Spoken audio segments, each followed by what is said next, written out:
Welcome in, everyone. Cover One Buffalo, Nate Geary back. No Aaron Quinn. Thank God that kid's off the air.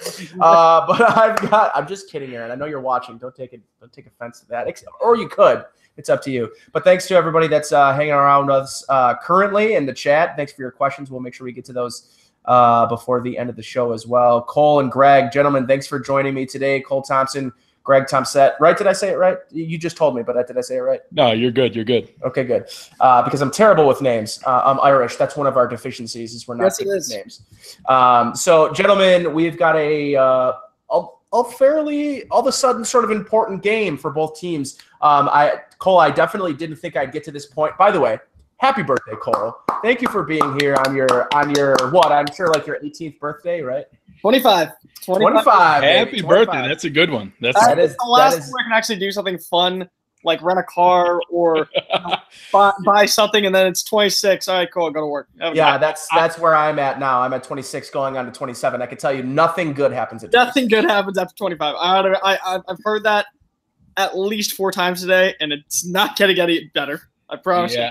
I can tell you as the old man of the group here, there are no good milestones left. Oh, great. Enjoy this one. There are no good milestones left. Thank you. So Cole joining us on his big 2-5 today, and I mean, what a weird game, guys, right? Like I definitely was going into week 6 thinking Houston would probably have a winning record. But here we are, both teams at 2-3. I certainly didn't think the Bills would be coming into this game 2-3. I thought 0-5 was a far more realistic number that the Bills would come in terms of record-wise. But here we are, both teams sort of fighting for that third win, fighting for 500. And it's an important game for both teams. Specifically, I would say maybe more important for the aspirations of what Houston's trying to do. And maybe more important, and I'll start with this, Cole, before we start to get into our position breakdown as per usual, maybe more important for Bill O'Brien, right? I would agree that it's more important for Bill O'Brien just because it is a game that many people weren't expecting these two teams to be at the same record. A lot of people that I've spoken to did think that the Bills could be an 0-5 team. And the Texans really are about 4 plays away from being 5-0. It's literally a timeout after the Rob Gronkowski catch, changes the momentum week 1, a pass out of bounds instead of passing and holding the ball for 20 seconds. Out of bounds and go again in Deandre Hopkins against Tennessee. It's 4 holding calls in the red zone against Julian Davenport in week 3 against the New York Giants, and they win the last 2. So they could be very easily 5-0 right now, and a lot of it's been on the play calling style of Bill O'Brien. Remember, the Texans don't have an offensive coordinator. When you do meet with the position coaches every Thursday that we do, we get one position coach on the offensive side of the ball and Romeo Crennel, the defense coordinator. So it's all Bill O'Brien's calls. So it's a lot of pressure on him to really call this game perfectly with the team in the system that they're doing right now and the way that the team is clicking on offense. Deshaun Watson just set a record for Texans history, 4 consecutive 300-plus passing yards in a game. So with that in mind, you have to consider that this play call against a team like Buffalo, who very well could be 0-5 for all we know, and they got very lucky against both Tennessee and Minnesota in both those games. With that in mind, you have to consider this is a must-win play calling game for O'Brien, who has been at the heat in the middle of all the hype of people saying that they need to either fire him or he needs to release the reins, I guess, in a little bit and hire an offensive coordinator to work with Watson. Yeah, Greg, you got anything? Yeah, well, I mean, obviously, I think if he had lost the Texas State Championship on Sunday night, I think that he'd literally be coaching for his job. If you lost to the Cowboys and then lost to the Bills, I think he would, like I said, very literally be coaching for his job. I think being in a position where we are in, exactly as Cole said, we're at very different 2-3s. The Bills are at a, very fortunate kind of found money 2-3. This is great. We beat 2 playoff teams from last year to get our 2 wins. There was a couple plays. The Vikings game got out of hand pretty quickly, so that one, there wasn't like a play that bounced our way. But, the Tennessee Titans, if Nick Williams catches that touchdown pass, we probably lose that game. We were never even in the other games that we were at. So, we're 2-3 where we're at a negative 55-point differential. They're 2-3 at a negative 9-point differential. Those are 2 very different worlds. So, I think that the Bills are in a position where if we can drag this down into the mud, make it a low scoring, rock 'em sock 'em kind of game, we got a shot to have a ball bounce our way and maybe pull off another upset if they get the ball rolling and get the offense flowing. We'll get into some of the other breakdowns. I think it's going to be tough for the Bills to keep up. I think the only way that they're competitive in this game is that we drag them down in the mud and out-ugly them. Yeah, there's no doubt about it. And again, that's the sort of game that I think Sean McDermott, I think Brian Dable, and I think Leslie Frazier, all three really are trying to play. So, Cole, before we get into some obvious offensive storylines, I want to ask you, because I'm a fantasy owner, and I'd like your input on Devonta Foreman set to come back next week, or after week 7, I believe it is. Yep. Lamar Miller's been fairly disappointing, really, ever since signing on. I mean, he had his first year in Houston was sort of that, okay, this is what I think Miami wasn't able to get out of him. And then since then, it's been a pretty disappointing era in Houston for Lamar Miller. And then you have the always steady, the always blue Alfred Blue, right? Because, I mean, he really just is what he is. He's nothing flashy, but he's a between the tackles. He's a hard runner, and he gives you everything he can every week. But he, at the end of the day, is a replacement level running back in the NFL. Devonta Foreman, when he comes back, and because I have both Miller and Foreman, what can we expect from Foreman when he gets back before we get into this matchup?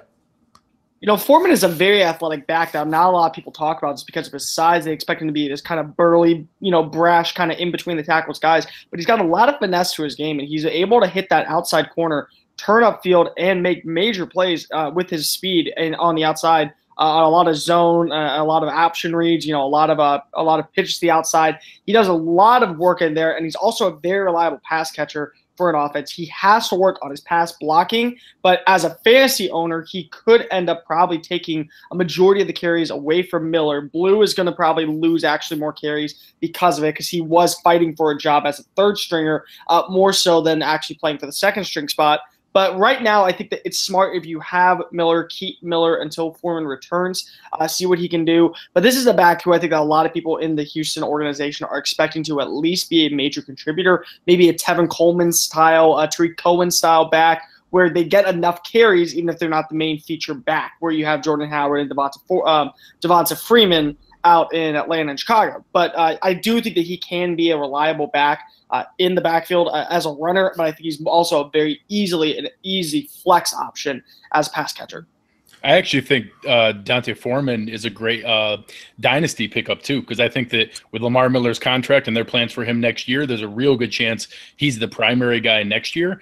And although I mean this in a genuine compliment, I actually think he has a lot of similarities to a younger Chris Ivory, where you're not expecting him to turn the corner, but Ivory had a season where he led the NFL in rushing with almost 1,600 yards. Yep. I think the Foreman's that kind of guy that, he may not, shake and bake every single play, but you don't want to tackle him. And by the end of the game, he breaks those 50, 60 yarders because guys are tired of getting hammered.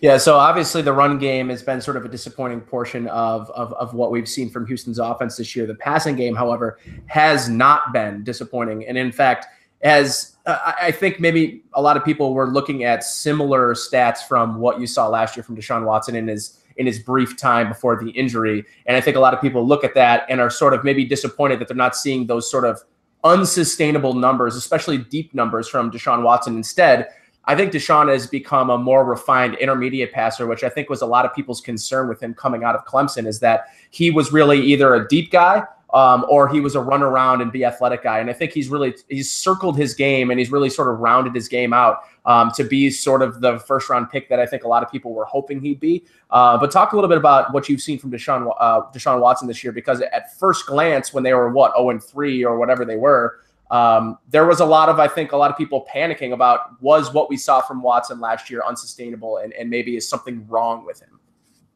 Yeah, I like Watson a lot. I do think that he has a lot of characteristics that you want in a first-round quarterback. You are right. I think a lot of the time it was a deep ball or it was a quick pass-off when he was at Clemson, no intermediate. When you look at his stats this year, Deandre Hopkins on that slant, kind of in route, maybe a wheel route up the middle. He's doing a lot more of the intermediate throws. He's got a lot of touch on the ball, which is something that a lot of quarterbacks don't realize is just as important as your accuracy. Touch is where, you're going to be able to just gently place it in their hands where only they can catch it and only they are able to make that catch. So nobody's going to catch it in that sense instead of throwing an interception that leads to a turnover. The one thing that worries me the most about Watson is the same thing that's been going on for a while now, and he addressed it today at media practice, is the hits he's taken. I mean, last game he was running around outside the pocket 10 times he was hit. And on 4 of those hits, they look like they could be season-ending hits because of how hard he was taking tackles from Leighton Vander Esch to Marcus Lawrence and Jalen Smith, which, by the way, is a great story on its own, Jalen Smith being able to come back and play and the high-intensity level he's been doing. He was the highest-rated player that I saw out of the field on Sunday for either team. But he's got to be able to, one, he keeps holding the ball too long, and I've noticed that a lot. You want your quarterback to usually let it go at about a 3-second approach, kind of have that 3-step drop, check your main target. If that's not open, go for your secondary target. If that's not open, either move around and release or throw it out of bounds, just restart the play. He's holding it for about 5 to 6 seconds, and with that in mind, he's legitimately putting himself in a place to where, one, he's going to get sacked or he's going to have to run on his own because of it, or also he's also holding it too long to where if he's going to run, he's going to have to move out of the pocket, and then he takes those hits that he's taking. When you have a franchise quarterback, you want to protect him as much as possible, but at the same time, partially you can blame the offensive woes on the offensive line for giving him too many tackles. They only gave up 1 tackle this past game, and I believe it was up the middle. Both Julian Davenport and Kendall Lamb, I thought, did a phenomenal job playing on the left and right side. But your quarterback is holding the ball too long. You have to kind of take part of that blame on it. And I definitely think that with this new news coming out that he does have a chest pain, that he is having consistent chest pains, we need to see him release that ball a lot faster against this Buffalo secondary. Not only that, Greg, I mean, you want to talk a little bit about, too, I mean, the offensive line for this Texans team, right? I mean, it's not exactly it's similar to what we're facing right here in Buffalo, right, Greg? Yeah, it's interesting. The trending is really funny because, as Cole touched on, Watson has a lot of those key metrics you want to hit his benchmark: 65% completion percentage, 8.4 yards per attempt. Those are nice numbers. 8 touchdowns is solid. But then on the other side, you have the 18 sacks, which is crazy, 5 interceptions, 3 fumbles. And as Cole said, that's probably some self-driven stuff. The offensive line is interesting. The first 4 games, you had 17 sacks. Then you make a major shift with Davenport and Lamb moving to tackle, taking the rookie Rankin, moving him to the bench, and all of a sudden now you get one sack. Now the alternative to that is the first couple games you had 167 yards rushing, 148, 119. Now you had 88 yards and 2.8 yards per carry in the game that you had 1 sack. Now I'm sure there's some game script elements to that, but I'm curious on Cole's thoughts. Do you think that the shift of Lamb and Davenport versus Rankin, do you think you gave up a little bit on the rushing side of things? And is that trade-off, I would assume so, is that trade-off for maybe the long-term health of Watson worth that if it is going to make your running game maybe a little less effective? Did we lose Cole? Yeah, I think he was just moving his things, but no problem. I got to him because we were a little spotty when he was on for the last portion of it. But those are actually, Greg, that was actually something I wanted to speak to you about too in regards to their shift in the offensive line. Is what they've actually done in shifting players on their offensive line is something that I've been looking at maybe the Bills to do, right? Because we've been watching this Bills offensive line struggle week after week, specifically on the interior. And this Bills front office decided, one, we aren't going to address much of anything on the offense until the 5th, 6th, and 7th round, when they decided that they were going to draft Wyatt Teller and obviously Prohl and Ray McLeod, 2 of which are on the active roster, 1 of which is the only guy dressing in and really contributing on a week-to-week basis, and that's Ray McLeod, right? So I look at the situation, and I think it's an interesting one because Wyatt Teller is sort of waiting in the depths, and Eric Turner has talked about multiple times that he just doesn't feel in terms of certain, especially in the run game, that he's maybe ready and available to step in full time at the right guard position. Because right now, and I just didn't really think I'd be at this point, but right now the weakest link for the Bills anyways is that right guard position in John Miller. And I think a lot of people looked at Vlad Ducasse thinking, well, it's got to be Ducasse, right? Or it's got to be Ryan Groy. Well, they replaced Groy And Bodine's come in, and he's been serviceable. I mean, he's not been great. He's let up some sacks, some obvious ones, some ones where it looks like he's got his hands in his pocket watching back on film. But, I mean, similar to like what Houston's got going on, the interior of the offensive line is an interesting spot, right? Yeah, there's a couple interesting things that you have there. Obviously, we have two veteran punching bags from a fan standpoint in Vlad Ducasse and Jordan Mills, who are honestly – probably not as bad as what fans think they are. That's not saying they're good, but they're probably not quite as bad as what they're made out to be. And they're probably serviceable enough to survive the season. I'd love to see both replaced next year, but I don't see anyone coming off the street being better than them. The battle between Groy and Bodine, I think that we lose a little bit physically, but I do think we've seen a little bit in the games he's been in there, a better communication, better picking up the blitz schemes, and probably helping some of the calls with Allen a little bit more. And then, like you said, going into last week, I assumed that was John Miller's last shot and that Wyatt Teller was going to replace him.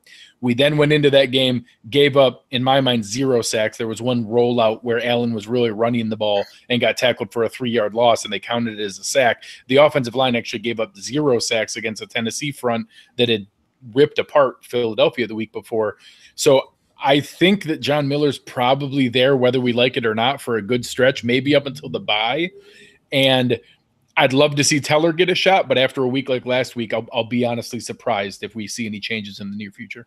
Yeah, and I mean, I think that definitely makes a lot. Now that we got Cole back, Greg was kind of speaking to some of the changes along the Texans offensive front, which we were sort of talking about with the Bills and how they've sort of lacked doing that move where the Texans have made that move. Yeah, I mean, definitely. I think the one thing that is really big is I actually very much like Martinez Rankins. I think he's a very serviceable left tackle. The problem is that Julian Davenport was highly invested as a 4th-round pick to end up probably being that left tackle position guy. And I'm not sure that we're going to see Rankin play that right tackle position any better than Davenport did. Davenport actually had a great game at left tackle, and they him over to right tackle. The biggest issue is that I still think that there's a role for Rankin, whether it be inside at guard, which a lot of people actually thought might have been his end up home during the draft process, just because of he doesn't have the right size and height or arm length to really play that left tackle position that I was able to do in college. But I really do like Rankin. I do think he should be a starter because of the one thing that he has that most of these offensive linemen don't have is the practice with the mobility quarterback. You forget that he did play 1 year with Dak Prescott at Mississippi State and then 2 years at Mississippi State with Nick Fitzgerald, who is a very mobile runner. Reminds me a lot of Colin Klein at Kansas State, when he was really more so the running quarterback who would pass every once in a while. Same kind of principle. You have that guy who has the ability to play and hit your off-ball linebacker right at the line of scrimmage as your quarterback's running out to spread out a play. So I do think that he needs to be involved in that process moving forward somewhere. But when you see what Davenport did last game, not allowing any sacks, not giving up any holds, I think one false start was the only call he got. It may not have even been on him. I think it might have been on Senio Clemente, if I'm not mistaken. I do think that you are in a very good spot right now with two potential offensive players. I think Nick Martin is a serviceable center. I think he was very hyped up coming out of Notre Dame, and he hasn't lived up to the hype. But I do think he is serviceable. Zach Fulton's been very disappointing, in my opinion. Senio Clemente has been, I guess, serviceable. But to have this problem and only allow one sack, which I do think it came up the middle, is a very good sign for this Texans team. When I know that everyone's going to look at, they gave up 18 sacks in the first five games. Yeah, but at the same time, when you're able to hold down Dallas, who had the sack leader, DeMarcus Lawrence, to half a sack, that is a major standpoint. I think that's a major solid move that the Texans have been able to do, and it shows that they are somehow improving. Yeah, no, that was honestly one of the things that surprised me about that Dallas game. Is I thought it was going to be a bloodbath. I mean, DeMarcus Lawrence, one of, if not currently, one of the premier pass rushers in the entire football. Right. Not only that, I mean, in terms of 4-3 down linemen, I mean, he might be one. He might be. No, I think he is one. I mean, if you look at what Khalil Mack and what Von Miller has done historically, I mean, Khalil Mack's a very different player from DeMarcus Lawrence. But if you're looking at 4-3 down defensive end pass rushers, Lawrence is right there, and that's a guy that's just going to get a dump truck of money put in front of him. But Cole, the next position I want to look at, obviously, is pass catcher in a whole. And I think the easy one is to point to who I think is turning into, if not, I think this year right now, I think it's very difficult for me to say DeAndre Hopkins isn't the best wide receiver in the league in terms of production, but in terms of just consistently finding a way to get open when the other team is just locking you down in terms of you're the number one receiver. I mean, you look across the league, Julio Jones, those inflated numbers he's had over the past 5 years, they're not as high. They've started to spread the wealth a little bit with the addition of Calvin Ridley and obviously Mohamed Sanu. And you look around the league in terms of the other great guys, right? Antonio Brown, he's now got Juju Smith-Schuster, who's taking away some has been actually doing a lot. Exactly. So, and I look at this situation, and Hopkins has been a consistent. Even when other good players have started to step up around him, he still is forcing 10 targets a game into his hands, and he's converting 8 out of 10, 9 out of 10, 10 out of 10 times he's converting. But I think he's the easy one to talk about. Let's talk about some of these complementary weapons who, I mean, obviously, I'm a big Notre Dame fan. I think Will Fuller is tremendously undervalued across the league. Like, people don't look at Will Fuller as being an all-around wide receiver. Sure, he's a great deep threat. I think he's the best deep threat on that football team, but he does everything else really well too. And obviously, the one guy that, I mean, I know because I picked him up in all of my fantasy leagues, Kiki Kuti, is a guy that I think teams, but not only that, but fans across the league are going to start to have to pay attention to, because now on the outside, you've got Fuller and Hopkins. Now they finally got what they wanted Braxton Miller to be, I assume, right? In the middle or in the slot in Kiki Kuti. Yeah, definitely. Let's just real fast talk about DeAndre Hopkins.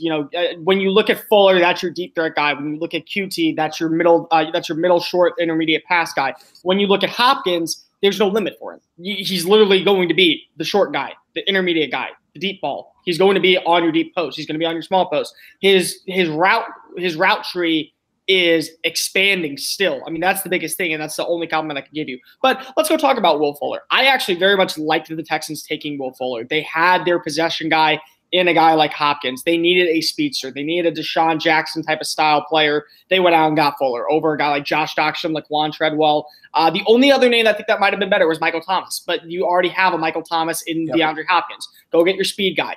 Yes, the biggest thing that a lot of people are talking about is his drop rate. He had a 36% drop rate coming out of college. His rookie year, I think it was a 42%. Last year, dropped down to 16%. I think right now we're at an 8% drop rate.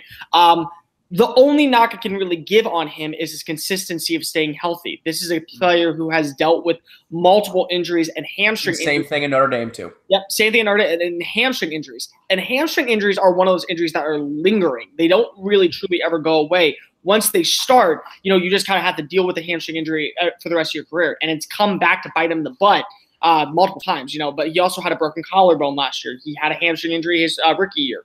Now he had a hamstring injury at the start of preseason. He missed all of the second half of the Texans game against Indianapolis because of the hamstring injury. He was questionable this past week in practice. He only had 2 receptions out of 3 targets, I think for a total of 15 yards, if I'm not mistaken. And one of those targets, he actually dropped the ball, which again goes back to his drop rate ratio. But when you look at him overall, this is a guy who I look at and see great success as a deep ball kind of guy and a guy who can take the top off of defenses and be a touchdown machine. I don't think we will ever see him be 1,000-yard. If we do, maybe every once in a while, a 1,200-yard receiver at the most. But you will see him possibly lead the league in touchdowns with Deshaun Watson's arm and his speed, ability to create separation on defenses, especially in man defensive situations. He's got a great knack of making cornerbacks miss and misjudge the play where he doesn't do a quick cut. A lot of it, like how Adam Thielen's been doing this past week against Philadelphia, does the same type of style, gets wide open down the field, easy touchdown.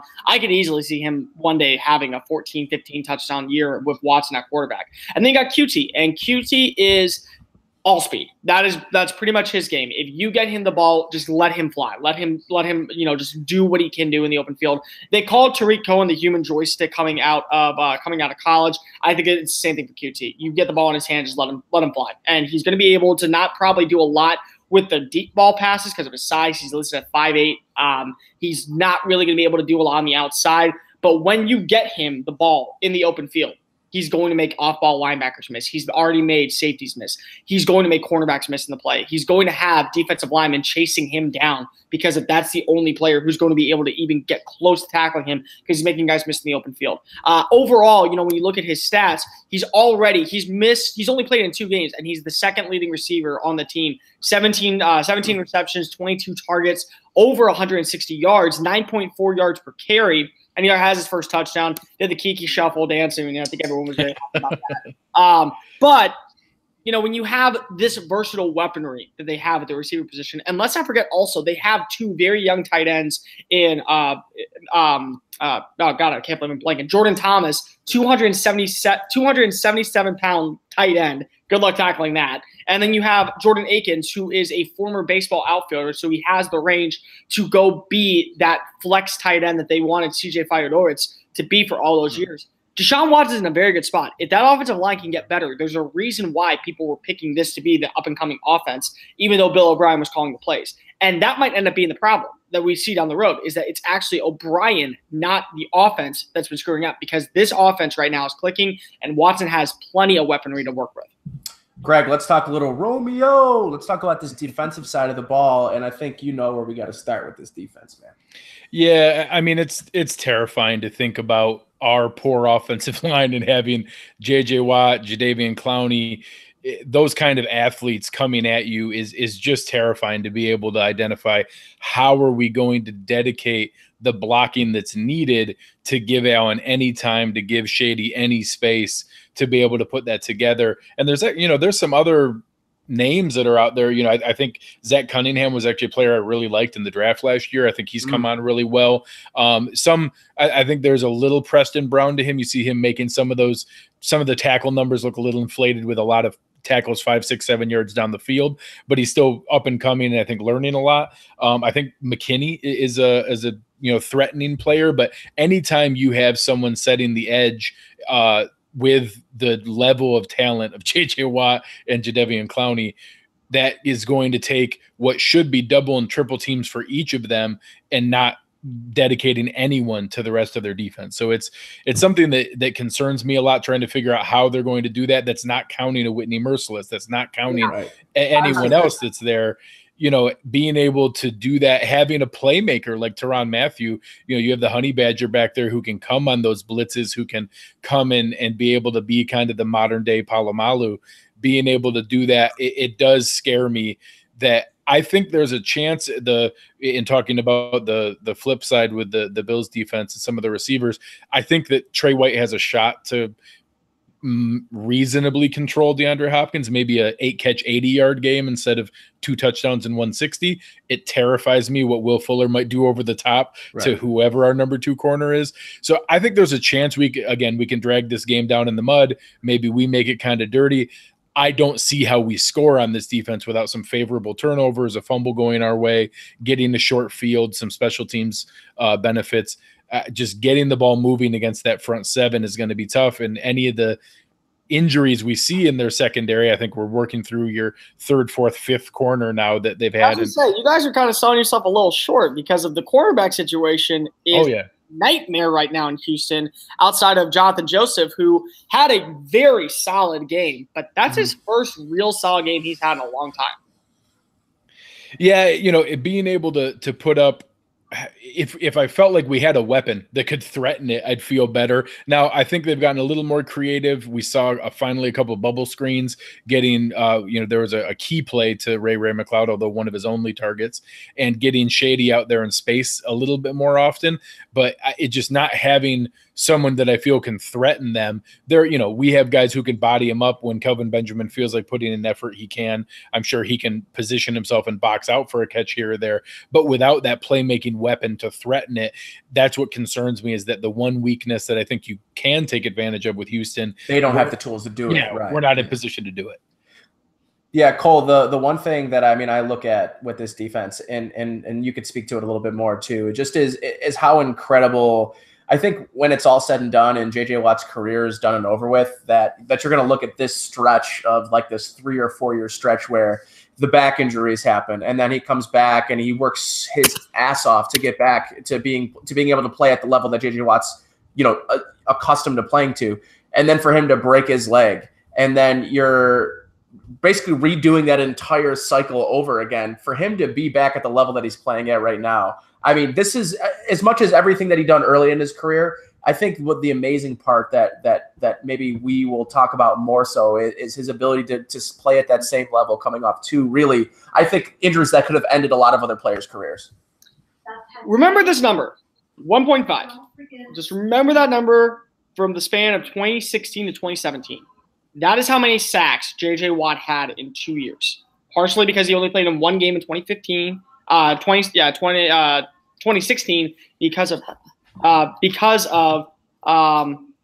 he hurt his back. He played the first game, IR the rest of the year, shut down, tried to come back for the playoffs. 2017, 1.5 sacks, week 5, same week as last week on Sunday night, which kind of worried me a little bit because that was an injury. Same night against on the same week, breaks his leg, out for the year. He's at 6 sacks already this year and is second in the league in total sacks. That is domination of a player. And to be honest, I never thought he was going to be the same player again. I really didn't. I thought that he was going to be maybe a 6-8 sack guy a year type of player. But he has been dominating since his return. 3 sacks against the Giants, 2 sacks against Indianapolis, 1 sack last week. I mean, he has been on a tear.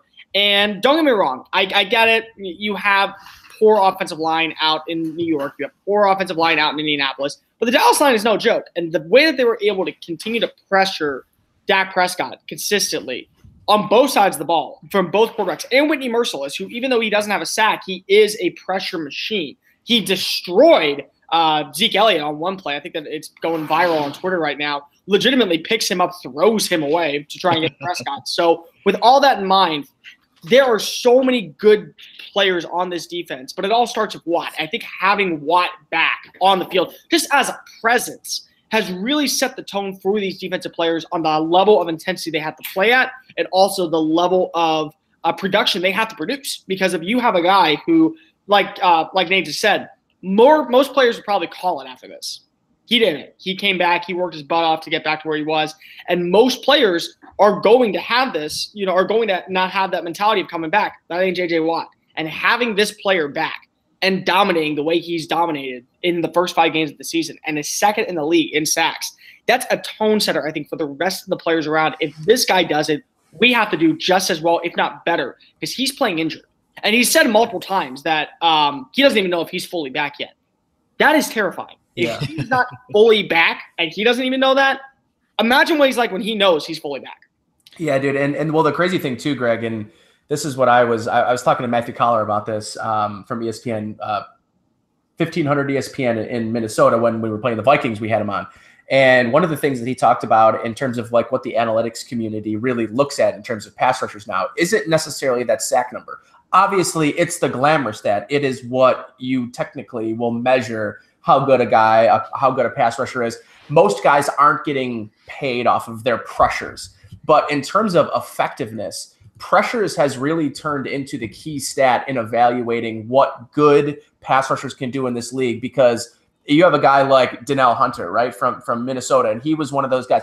The guy has 30 sacks under the age of 23. That is unbelievable. And you look at a guy like Mercilus, right? Like, I mean, though his numbers aren't as inflated as that, but you mentioned it, Cole. Like, this defense, it doesn't necessarily have the crazy sack numbers that a guy like Khalil Mack's going to have at the end of his career, but the pressures in terms of how you look at how good a defense is in terms of getting to the quarterback isn't necessarily measured in sacks now. It's measured in how effectively they can pressure the quarterback, because those pressures lead to so many more things that are maybe more important than sacks, like interceptions, like fumbles, like even if you're pressuring a guy, maybe you're pressuring him into a sack. So the thing that you look at this defense is it's terrifying if you're a Bills fan, because you just look at what you have across the board. Deion Dawkins, I think, is maybe the beneficiary. I wouldn't say benefit. Maybe he's the victim of having no help around him, right? Like, he is by far the best offensive lineman on this football team.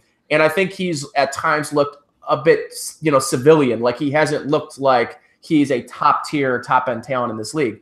But I think that a lot of the issues around him have hurt him. Like, this defense could really this front four, this front five can really expose the issues that are of this defense. And I look directly at Deion Dawkins in that matchup with Jadeveon Clowney, because I think that could be one that is really maybe a difficult one for Deion, because he just can't look to the right of him and expect top tier help from a guy like Vlad Dukas, who's a much better, who, I mean, statistically wise and analytics wise, is a better pass blocker than run blocker. But I'm not here at all thinking that Vlad Dukas is going to offer a ton of help to Deion Dawkins when you're looking at a guy like Jadeveon Clowney. Yeah, I know the path you were going down with, because he's our best lineman. People think that he's a great lineman. He's probably in the most optimistic sense, your middle of the road left tackle. Maybe he's your 14th, 15th, 16th. There's a big drop off past like 16, 17, 18. There's elite, there's good, and then there's bad. Like they're just in this league, the parity in offensive line, it's stunning, because you have this top tier talent. And I'm going to tell you right now, looking across the league, there are 25 elite. I'm not even going to say that. There are 20 elite offensive linemen across the board. There are 30 good, and then the rest are terrible. And you put that across 32 teams. That's not many guys to go around. And it's just everyone else's replacement level. And there's this group that are all sort of the same from that bottom 50 is really all the same. They're interchangeable. So like I look at this defensive line and it terrifies the hell out of me. I think you can make an intelligent argument that all of the changes that have been made in the offseason practice program, the amount of padded practices you're allowed to have, and everything that's there have been good from a health and safety standpoint, and have by far impacted the offensive line the most, because all the reps you need of how to hand off blockers between players, how to communicate when you have stunts actually happening in front of you, that's happening in games now. They're learning that in the first 5, 6, 8 games, trying to figure out how we're going to handle this, because they weren't allowed to do it in practice. So getting to that point is probably the right thing. And from a safety standpoint, I totally get why it happened, but I think you're seeing the degradation of offensive line play and the quality of that play overall. And it's tough. I think the point you made earlier, I think the Bills are a perfect example of what you talked about versus the highlight reel sack numbers versus what pressures do. So Jerry Hughes only has 3 sacks. He's in the top 3 in the NFL in overall pressures. And overall, the Bills were actually getting a lot of high numbers and grades for Lorenzo Alexander, more for Trent Murphy. What that's leading to is the Bills have forced by far the most fumbles in the NFL. They've created 16 forced fumbles. Now, the second most in the entire NFL is 11. So that idea of constant pressure hasn't resulted in a league-leading amount of sacks, but it's directly impacted those kind of plays with fumbles, with pressure in general, creating positive plays. And I think, again, I'm hopeful that we can have a competitive game, but if you're trying to look for what is that script, what is that plan that could result in a Buffalo Bills upset, that's what it is. It's going to be trying to have that Houston offensive line go back to the first 4 weeks and not the improvement they saw last week. It's going to be constant pressure on Deshaun Watson. I mean, I never root for injury, but you have the kind of pressure that's there. If something were to happen to him, there's obviously an enormous step down going down to the backup quarterback.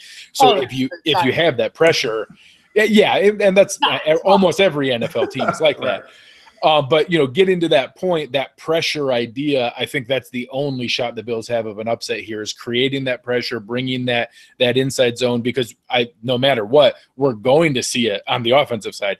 The idea of Jadeveon Clowney and having that pressure coming from the overall front seven, that's going to create pressure. Our best case scenario is to minimize it and only have a couple sacks and not have a turnover come from it, and just try to, the old cliche of you can't stop him, you can only hope to contain him. That's our best shot, is just to minimize the damage there and then create a couple big plays, positive turnover differential, positive penalty differential, your toxic, play. Actually, one of the few things that Brian Billick did positively, the toxic differential. We get a couple of those things. That's how you make it a competitive game. If we don't see that, if we see the opposite, if we see a Bills turnover early, You could totally see a J.J. Watt strip sack fumble. We get a couple of those things early on. Oh God, I'm seeing the E.J. Manuel throw to J.J. Watt where he runs it back for a touchdown. It's oh God, it's burned into my mind. Great, God. Greg a really good point, and I actually like this. And this is a question for both you guys: would you rather a sack or would you rather a turnover? I mean, obviously, you're going to take the sack every time. The turnover, you're flipping the field, you're going there. I'd much rather. Matter of fact, that's something they've tried to preach to Josh Allen, learning that hey, he had one of those, horrific plays where he's getting away from a sack. I think it was in the Chargers game where he's being dragged down by Melvin Ingram. It was actually a really impressive physical feet. He was dragging Melvin Ingram 5-6 yards, but he tried to turn and throw it across his body as he's dragging Melvin Ingram, and throws a crazy crossbody interception in the red zone, and it got picked off down by the end zone that we gave up points because of that. That's a perfect example where, just eat it. They won that down, try to win the next play, take the sack, and live to fight another day. A turnover, you're giving up the ball. Yeah. See, for me, I personally believe that on defense, you want the turnover over the sack. I get it. You want a sack. It's great for the numbers, but, anyone can get a sack. DJ Reader, who is turning into one hell of a nose tackle, has 2 sacks on the season. I mean, 2 sacks already on the year where, and J.J. Watt has 6. Turnovers, what you're doing is, if you sack him, okay, great. It's now 3rd and 18. Next play, throw 75 yards, touchdown. There we go. End of story. They get the points. That sack means jack nothing. When you get the turnover, you get the ball back, and you get your offense in the area to score. I know you don't really like turnovers, and that's where I agree with you that if you're a quarterback, take the sack 9 times out of 10 because you don't want to force a throw. But if I'm a defensive player, I'm going for that turnover, that strip sack, that interception, the forcing a fumble to get my offense the ball, because honestly, I can't do if you do that, you've done your job. And I think you've heard Khalil Mack and Von Miller both talk about it. That's the answer to the new quarterback rule. Yep. Don't hit the quarterback, get the ball. Yeah, don't worry about landing on him. Just take the ball. The other thing too is with pressures, it's almost in a lot of turnovers. I would like a statistic that shows almost an assist, right? Because you look at a play where Jerry Hughes or Jadeveon Clowney, in the instance of each team, comes in and does everything he can, but doesn't get the sack, but pressures a quarterback out of the pocket to make a poor decision and gets the turnover. You get credit for the pressure, but you're not getting credit for that turnover. That he is maybe more instrumental than the player turning the ball over to that turnover. So, to your point, Cole, I do think that the turnover ultimately is your end all be all, right? Because then you have totally taken. You've done your job. Right, you've done your job. Like, even though what you're being paid to do, which is sack the quarterback, it doesn't show up on the stat sheet. But those are classic examples of players that do things that don't show up on the stat sheet that ultimately still get paid top dollar in this league, not because their sack numbers are astronomical, but because their pressure numbers are there. And hell, there should be an assist number there, right? When these guys either lead a quarterback into another pass rusher that causes a sack. And usually they do. They usually end up actually putting, them on an assist sack in some sense of the word. I think it's a 0.5, if I'm not mistaken. But same thing, you look at DJ Reader. He has 2 sacks on the season. Are you paying him to get sacks, or are you paying him to stuff the run?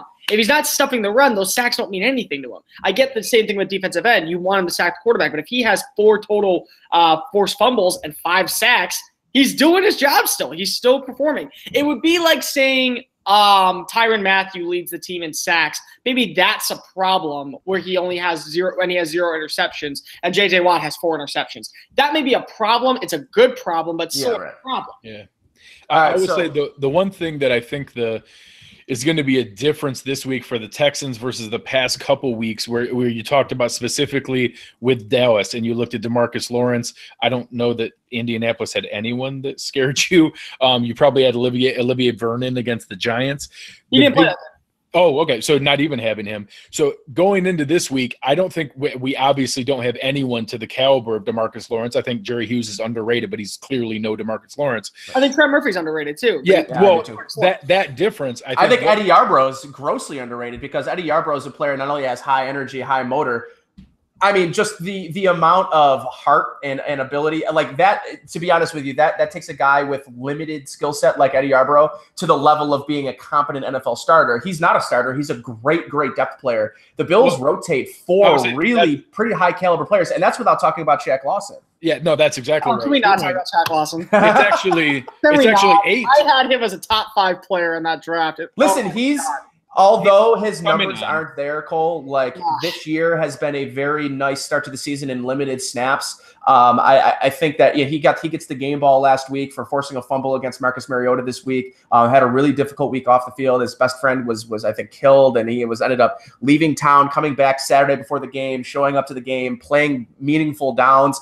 Shaq is little by little starting to understand what it takes to be an NFL player. I think when he came in, he just assumed he was going to be a top NFL pass rusher, and he doesn't have the length. He doesn't have the athletic ability. He's not the kind of guy that has that incredible bend around the corner. He doesn't do anything great. In my opinion, personally, I think that when they drafted him for Rex Ryan's defense, they tried playing him an outside linebacker, and that was a joke. It's a joke. Terrible idea, right? No, they found his niche. His niche is that interior defensive tackle on passing downs, where his one move is a killer bull rush. He can bull rush guards on an obvious passing down, and he's done that. Against tackles on a pass. Which is where the problem is. And it's the same thing as like the Reggie Ragland situation. I'm very happy as an Alabama alumni to see him not with you guys, not because he sucks, but because if he doesn't fit the three, he would be fine in the 3-4 defense. He would have killed him with Rex Ryan, but he didn't fit Sean McDermott's nickel 4-3 style that he's playing out there, dime formation. So they trade him away. He goes to Kansas City, he has a good career. I worry that what you're saying about Shaq is great because if you want to what it is great, but he also was a Doug Whaley player. And having Brandon Beane now running this team, you may not see him sign. They may not give him the 5th-year option. I would doubt it. That should be the last year. Well, and he hasn't earned that with a new team. Yeah, he hasn't earned a 5th-year option at the number it would be for a first-round pick. But I think that he does have a chance to flourish somewhere else. Where I was going earlier, I think that the names that are there, we're not only seeing a 4-man defensive end rotation, we have a legitimate 8-man defensive line rotation. Yeah. You're looking Jordan Phillips, hell yeah. Yeah, Jordan Phillips was fantastic last week. So you're looking at Kyle Williams, Star Latuile. No, Jordan Phillips. So he was the. He's on with y'all. Oh, all right. He was the defensive tackle for Miami. He got waived. All right. We picked him up 3 days later. He played 17 snaps with 2 tackles for a loss, 3 tackles overall. 2 pressures and crazy energy as our 4th defensive tackle. He's great, and it was a hell of a pickup. And the main thing that you're seeing, I guess, out in Miami for Tannenbaum's team is if we don't like you and you're doing something to the culture, you're out. And it was a great pickup for you guys because he was a great player there. Oh, yeah, and now especially you look at guys that Star Latuile, Kyle Williams, Harrison Phillips, Jordan Phillips. None of them are going to be guys that you're going to get your Aaron Donald or you're going to get your 80 snaps a game. But when you have 4 guys who can each play 50% of the snaps, you can move in Shaq Thompson to a defensive tackle. Hell, you can move Lorenzo Alexander to a defensive tackle. Then you go to Jerry Hughes, Trent Murphy, Eddie Yarbrough. You're talking about 8 legitimate defensive linemen plus Lorenzo Alexander. I actually think the consistent who can block. I mean, who can 100%. Yeah, the consistent pressure you're going to get, I think, is different. That's where I was going in the difference between, hey, what are we going to do with DeMarcus Lawrence? We don't have one guy you have to game plan around, but we do have 9 guys who can come at you every play, not knowing which of the 4. Your comment earlier about Sean McDermott's defense. There's only going to be 4 guys coming, but they're pretty good at disguising which 4 are going to come. So being able to mix that up, hopefully the changes you've had on the offensive line, the Bills are able to shake that up a little bit, get some confusion with guys who are just communicating together now for their second game together, and be able to create some confusion that isn't, oh, we have to double team that guy. Now it's trying to guess, where is that pressure going to come from?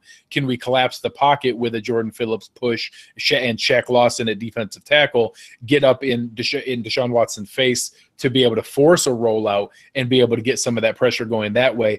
I think that it's a different problem to have. We don't have the high-end talent, but I think our bottom end, our 6th, 7th, 8th, 9th guy is much better than the average defense and going to cause some problems. Yeah, and I think misdirection is the key. I really do. I think that if you're going to be able to put misdirection on these players and force them to get holding calls, penalties, blocking the back, stuff like that. That's going to be key for you guys. And having 8 solid pass rushers, maybe not all A's, maybe a lot of B minuses, but still able to do their job. It's great. And I think that's one way to really beat up on Houston, especially on the offensive line. All right, Cole, before I let you go and get your birthday dinner in here, I want your thoughts on obviously 4 games in Josh Allen's young career. He's been a very polarizing player, even within the Bills community. For me, a lot of plays in the passing game have been left on the field, especially the last couple of days or couple of weeks, I should say. More so, obviously, in that Green Bay game last week. I obviously he only has 10 completions and 19 attempts, less than 100 yards. Not exactly ideal for today's NFL standards, but he has done things well in the run game, and I think you saw a lot of those same things in college. But I think a lot of the same struggles you're seeing early in Josh Allen's starting career here in Buffalo are some of the same problems you saw on film, which I think a lot of people, at least the naysayers with Josh Allen or the people that were negative about him coming out, sort of projected would, at least early, translate right to the NFL, because those aren't things that are easily adjustable, especially when you pick up the speed of the game is so much higher. Yeah, I definitely agree with all what you're saying. I was an actual Josh Allen fan. I actually gave him a first-round grade. I thought that he was a late first round. I didn't like the top 10 pick. I don't think he's a top 10 quarterback, but I do get why you draft him. You draft a guy for the future, and sometimes you have to make those risk and picks. I don't know if he would have been there at 12. I really don't. I think another team might have traded up to go get him. I think Arizona would have. Me too. I do too. I really do. And I think maybe if they did, that would have been great for y'all, because you probably would have gotten Josh Rosen at that point. Yeah, we would have sat there at 12 and ended up with Rosen. And it would have ended up being great for you. But but in the end, what I'm worried about is it's not even his accuracy. It's back to touch on the ball, which is one of those keys that I was trying to mention earlier that is major to have for a quarterback in today's league. It's touch. And when you have one speed, when you're not able to get that pass off and you're only throwing it to – when you're throwing Shady McCoy a 65-mile fastball legitimately 7 yards away, that's a problem. I expect Zay Jones and Calvin Benjamin and Ray McLeod to catch those 65-mile fastballs, 25 yards down the road, where it's going to slow down a little bit, where you're going to have a little bit more time to kind of let that ball kind of hit you in the hands and slow it down. But when you have that one speed – it's never going to be a good thing for your quarterback. It's never going to be a good thing for your career. And I definitely think overall that is the biggest problem with Allen, more so than his accuracy, more so than anything else. It's his touch and his poise. Once he's able to find a momentum of speed and being able to slow down a ball, being able to kind of direct a pass, kind of be able to find which is the proper throw to use, I think it ended up being a middle tier quarterback in the NFL. And it's been proven. If you have a solid defense and solid playmakers, and it was proven last year with the Eagles when Nick Foles came into the game, if you have all the other things around, you only have to be average to do your job.